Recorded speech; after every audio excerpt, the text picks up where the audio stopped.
बिस्मिल्लाहिर्रहमानिर्रहीम। आज हम जिक्र करेंगे एक ऐसी ही अजीम हस्ती का जिन्हें दुनिया गौसे आजम के नाम से जानती है, जिन्होंने रूहानियत, इल्म, इखलास और करामत के ऐसे नकूश छोड़े जो रहते दुनिया तक बाकी रहेंगे।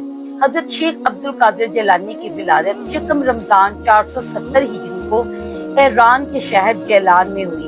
आपका सिलसिला नसब वालिद की जानिब से हजरत इमाम हसन से और वालिदा की जानिब से हजरत इमाम हुसैन से जा मिलता है, यानी आप हसनी और हुसैनी सैयद थे। आपके वालिद बुजुर्गवार हजरत अबू सालेह मूसा जंगी दोस्त, एक नेक, मुत्तकी और अल्लाह वाले शख्स थे। आपकी वालिदा मोहतरमा बीबी फातिमा नहायत परहेजगार और आबदा खतून थी। आप बचपन ही से नेक, सच बोलने वाले और इबादत गुजार थे। 5 साल की उम्र में रोजे रखने शुरू किए और मदरसे में नाज़रा कुरान शुरू किया। जब आप 18 साल के हुए तो तलबे इल्म के लिए बगदाद रवाना हुए। वालिदा ने आपको 40 दिनार कपड़ों में सी कर दिए और नसीहत की, बेटा चाहे कुछ भी हो कभी झूठ ना बोलना। रास्ते में डाकुओं ने काफिला लूटा। आपसे पूछा, तेरे पास क्या है? आपने सच सच बता दिया, मेरे पास 40 दिनार हैं जो मेरे कपड़े में सिले हुए हैं। ये सच्चाई सुनकर डाकू हैरान हो गए और उनका सरदार रोते हुए तौबा करके नेक बन गया। यही वो लम्हा था जब दुनिया ने जाना कि अब्दुल कादिर जिलानी सिर्फ इल्म के तालिबे इल्म नहीं, अल्लाह के वली बनने जा रहे हैं। बगदाद में आपने मशहूर असातिज़ा से इल्म हासिल किया। तफसीर, हदीस, फिक़ह, मंतक, फलसफा और तसव्वुफ में महारत हासिल की। आपका मामूल था दिन को दरसो तदरीस, रात को इबादत, मुजाहदा और जिक्र अल्लाह। एक वक्त आया जब बगदाद की सबसे बड़ी जामिया मस्जिद में आपके दर्स में हजारों लोग शरीक होने लगे। उल्मा, फुकहा, मुहद्दिसीन और अवाम सब आपसे रूहानी फैज हासिल करते। आपकी आवाज में अल्लाह ने ऐसा असर रखा कि गुनहगार भी तौबा कर लेते और पत्थर दिल मोम बन जाते। हजरत शेख अब्दुल कादिर जिलानी को कुतुबुल अक्ताब, गौसे आजम और मुहय्यिद्दीन जैसे अजीम अलकाबात से नवाजा गया।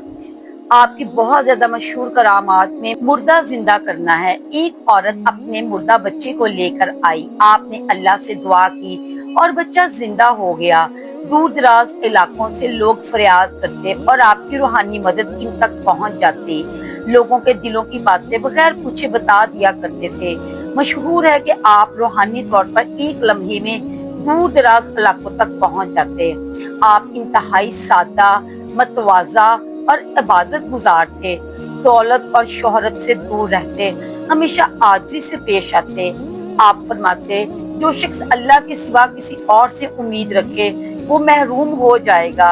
आपने हजारों लोगों को तौबा कराई, लाखों को दीन की तरफ राग़िब किया और रूहानियत का ऐसा चिराग रोशन किया जो आज तक जल रहा है।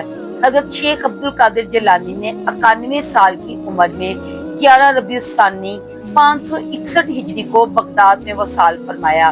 वसाल के वक्त भी अल्लाह का जिक्र जारी था और आखिरी अल्फाज ये थे, ये वक्त दोस्त के पास लौटने का है।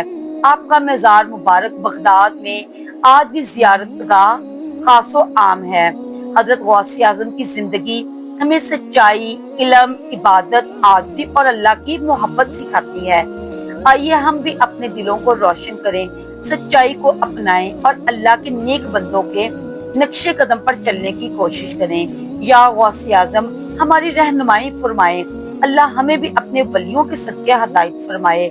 आमीन। उम्मीद करती हूँ आपको आज की वीडियो अच्छी लगी होगी। मेरे इस कंटेंट को फैमिली फ्रेंड्स में शेयर करें, मेरी वीडियो को लाइक करें और मेरे चैनल को भी सब्सक्राइब करें। अल्लाह हाफिज।